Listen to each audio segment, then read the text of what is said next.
Ça suffit, les bisous.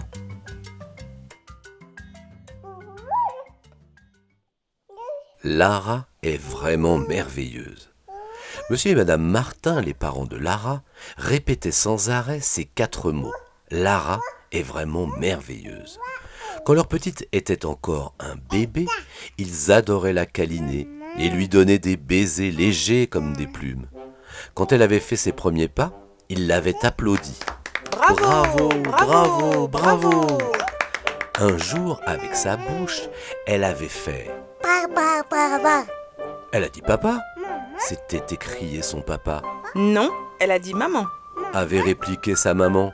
Et quand, à la fin d'un repas, elle avait dit pour qu'on lui enlève sa serviette, Monsieur et Madame Martin s'étaient écriés. Lara a fait sa première Bravo, phrase. Lara. Bravo Lara, Bravo, bravo. Toute fière, la petite Lara avait battu des mains en répétant. Lara apprenait à courir et à sauter. Ses parents jouaient avec elle à la chanson du petit moulin et celle du grand cerf qui regardait par la fenêtre. Ou ils dansaient avec elle en lui montrant comment planter des choux à la mode de chez nous. Ou bien encore, ils faisaient la ronde en imitant les belles dames et les beaux messieurs sur le pont d'Avignon. Un beau matin, Sourisette, la petite... Lara aimait beaucoup les histoires cachées dans les livres, ou celles qu'on lui racontait. Sa maman savait imiter toutes les voix, celle de la sourisette, de la poule rousse, du petit canard, ou celle de la gentille fée et de la vieille sorcière. Ou encore celle de Julot le macaque et de Gégène le ouistiti. Son papa pouvait devenir un éléphant volant, un gros ours grognon, un cheval pour la faire sauter sur ses genoux, ou un grand méchant loup qui n'avait plus qu'une dent. Ouh! Lara faisait semblant d'avoir peur et toutes les histoires finissaient par des rires et des bisous. Pour Lara, il y avait toujours des bisous qui s'échappaient des lèvres de ses parents. Des bisous en se réveillant, des bisous en arrivant à l'école, des bisous en sortant de l'école, des bisous en rentrant à la maison. Et puis, il y avait les bisous du soir au lit, avec une petite histoire gentille. Un coup c'était maman qui racontait, un coup c'était papa. À la fin de l'histoire, après un dernier bisou, Lara fermait les yeux et partait en voyage vers le pays des rêves. Une nuit, le papa entra dans la chambre de Lara pour regarder sa fille adorée. Elle était si mignonne quand elle dormait. Il se pencha vers elle et lui donna un baiser. Mais ça devait être un baiser un peu trop gros, car il réveilla la petite. Grogna-t-elle. J'étais dans un beau rêve et tu m'as réveillée. Rendors-toi, ma chérie, retourne dans ton rêve. Pour se faire pardonner, il voulut lui donner un tout petit bisou doux. Mais Lara détourna la tête. Ça suffit tes bisous. Et le pauvre papa sortit de la chambre sans rien dire. Le lendemain, Lara raconta à sa mère que son papa l'avait réveillée en pleine nuit. Tu sais, Lui répondit sa maman. souvent les parents viennent voir si leur bébé dort bien, s'il respire bien. Et comme ils l'aiment très fort, ils ne peuvent pas s'empêcher de lui faire un bisou. Je ne suis plus un bébé et je sais respirer toute seule. Ton papa veille sur toi, comme une mère poule veille sur ses poussins. C'est un vrai papa poule. Si mon papa était un gros poulet, ça serait rigolo. Il battrait des ailes et il viendrait picorer mes céréales dans mon assiette. Tes céréales, essaye plutôt de te dépêcher de les finir. Autrement, nous serons en retard pour l'école. Quand son papa et sa maman déposaient Lara à l'école, ils lui donnaient plein de bisous. De vraies mitraillettes à bisous. Bibi bibi bibi bibi et re-bibi bibi bibi bibi. Dans la cour de récré, Lara retrouvait ses copines Suzy et Apolline. Les 3 petites échangeaient 2 bisous. Elle retrouvait aussi Barnabé, son amoureux. Il lui donnait 3 bisous. Et Lara lui en rendait 3. D'autres garçons auraient bien voulu embrasser Lara, mais elle ne voulait pas. Le grand loulou n'arrêtait pas de l'embêter. Un jour, à la récré, il s'approcha d'elle avec un gros sourire, qu'elle trouva idiot. Il lui dit qu'il l'aimait, et il voulut l'embrasser de force. Lara serra les poings et le repoussa. Et paf! Voilà le loulou sur les fesses. La maîtresse arriva en faisant les gros yeux. Lara, tu es une méchante. Loulou te faisait un sourire gentil et toi, tu l'as fait tomber. Je le dirai à tes parents. Mais il y avait des baisers que Lara n'arrivait pas à éviter. C'étaient les gros baisers des gens qui venaient à la maison. Pépé, Mémé, parrain, marraine, tata, tati, les tontons et les amis de ses parents. Dès qu'ils la voyaient, ils poussaient des cris. Qu'elle est jolie! Elle est mignonne à croquer. On en mangerait. Et c'était une pluie de baisers. Lara aurait bien aimé avoir un bouclier pour se protéger de ces baisers poilus, moustachus, barbus, piquants, claquants, bavants, collants, sentant le mégot ou le vieux fromage. Elle les détestait tous, sauf peut-être les bisous mimi de papy et de mamie. Pour se protéger des baisers qu'elle ne voulait pas, Lara inventa toutes sortes de ruses. Une fois, elle mit un mouchoir sur son nez. Ne venez pas m'embrasser, je suis vraiment très enrhumée. Regardez mon mouchoir, il est déjà tout mouillé. Une autre fois, elle se débarbouilla la figure avec de la peinture. Tremblez, visage pâle, je suis sa maman, l'indienne solitaire.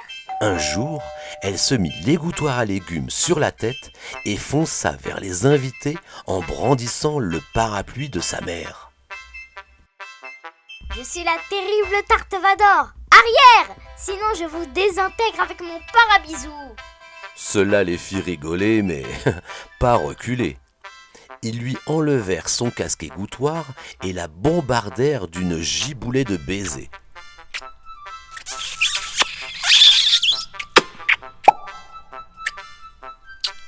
Lara se débattit, s'échappa et hurla. J'en ai marre de vos bécots, de vos bisettes, de vos sales suçous. Je ne suis pas une sucette. La mère de Lara ouvrit grande bouche et grands yeux et finit par dire « Lara, tu nous fais honte !» Son père la prit par le bras et l'emmena dans sa chambre. « Lara, tu n'es ni polie ni gentille. Tu réfléchiras à ce que tu viens de faire. » Derrière la porte que son père venait de refermer, elle entendait des voix. Excusez, Désolé. pourtant gentille. On ne sait pas quoi faire. Médecin. Elle avait beau coller son oreille contre la porte, elle ne comprenait pas bien tous ces mots mélangés. En tout cas, elle était bien contente d'être débarrassée des baisers gros et gras. Elle prit son mouchoir et commença à effacer ceux qui restaient encore collés sur sa figure. Elle ne garda que les plus mignons, blottis contre son cou, ou sous une mèche de ses cheveux. Elle les prit délicatement et les enferma dans une petite boîte bleue. Les parents de Lara l'emmenèrent voir un docteur. Lara trouva qu'il avait l'air gentil et rigolo. Les docteurs les fit asseoir et dit « Mais madame et monsieur Marmatintin, racontez-moi un peu ce qui vous arrive. » Madame Martin raconta. Monsieur Martin raconta. Lara Martin raconta. Le docteur les écoutait, ses grands yeux levés vers le plafond. De temps en temps, il en trouvait la bouche et marmonnait. « Moui, moui, moui, moui, moui », Il ne sait pas bien parler. se disait Lara. À la fin, il leur fit un sourire qui ressemblait à une banane. Madame et monsieur Babartintin, rassurez-vous, Lara n'a rien de grave. Juste une surcharge bisoutesque. Je vais vous faire une ordonnance. Alors, 2 baisers le matin, 2 dans la journée et 2 le soir au coucher. Surtout ne dépassez pas cette dose. Et vous les lui donnerez seulement si elle veut bien les prendre. Il s'arrêta un instant, regarda au plafond et ajouta « Madame et monsieur Baratintin, rappelez-vous bien, pour les bébés, les baisers, c'est à Lara seule de décider.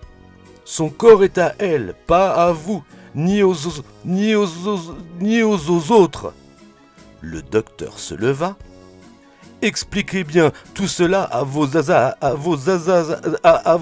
amis et à la directrice de l'école. Au revoir, madame et monsieur Tintamarre. Maintenant, à l'école, Lara était bien tranquille. Aucun garçon ne venait l'embêter. Le grand loulou n'osait plus s'approcher d'elle. Quand Lara arrivait à l'école, pas de bisous pour elle. Ses copines Apolline et Suzy, ou Barnabé, son amoureux, lui serraient la main et disaient « Salut Lara. Bonjour Lara. Comment ça va, Laura? La directrice avait dû leur dire que les bisous étaient défendus. Mais quand Lara avait vu Barnabé embrasser en cachette Apolline et Suzy, son petit cœur s'était rempli de tristesse. Leurs bisous gentils lui manquaient. Heureusement, après l'école, elle retrouvait le bisou chaud de son papa et le bisou parfumé de sa maman. Ils lui en donnaient chacun un, pas plus. Alors, en attendant ces 2 bisous du soir, elle faisait de grands câlins à Poupa, sa poupée, ou avec Pougnounouf, son ours en peluche. Un jour, en promenade, Lara aperçut un bon gros bébé qui lui souriait. Et comme elle avait entendu le médecin dire que pour les baisers au bébé, c'était à elle de décider. Elle décida de lui donner des bisous. Quand elle commença à lui faire des papouilles, elle se pencha vers lui pour l'embrasser. Le bébé poussa des hurlements et devint tout rouge comme une tomate. Les parents du bébé rouge n'étaient pas contents. Les parents de Lara non plus. Cela ne se fait pas. Ce n'est pas convenable. Lui dit sa mère. Ce bébé, il est comme toi, lui dit son papa. Il a le droit de ne pas vouloir de bisous. Monsieur et madame Martin avaient peur de donner trop de baisers à leur fille. Attention, se disait-il, le docteur a dit de ne pas dépasser la dose. Sinon, elle pourrait de nouveau souffrir d'une surcharge bisoutesque. Pourtant, Lara aurait bien aimé en avoir un peu plus. Un petit bisou par-ci, un petit bisou par-là. À la place, elle se servait de sa réserve de bisous gentils, endormis dans leur boîte bleue. Quand elle se sentait malheureuse, elle en réveillait un, et elle le posait délicatement sur sa joue ou le bout de son nez. Un matin, sa maman a demandé à Lara si elle voulait davantage de céréales dans son lait. Maman, je préférerais que tu me donnes davantage de bisous. Tu en as déjà eu 2 quand tu t'es réveillée. Rappelle-toi, le docteur a dit que trop de bisous, c'était mauvais pour ta santé. Je me rappelle qu'il a dit aussi que c'était à moi de décider. Alors moi, je décide qu'il me faut un bisou tout de suite. Sa maman lui fit un tout petit bisou et elle ajouta « Si tu veux, quand ton papa rentrera, tu lui demanderas de t'en donner un autre. Oh oui, bonne idée. Lara en était sûre maintenant. Elle allait retrouver les bisous qui lui manquaient. Et un jour, sans doute, elle rencontrera des baisers qu'elle ne connaissait pas encore. Bientôt, elle ouvrira grande sa boîte bleue. Et tous ces bisous cachés s'envoleront comme des abeilles et des papillons pour aller se poser doucement sur les enfants qui jamais ne reçoivent de bisous.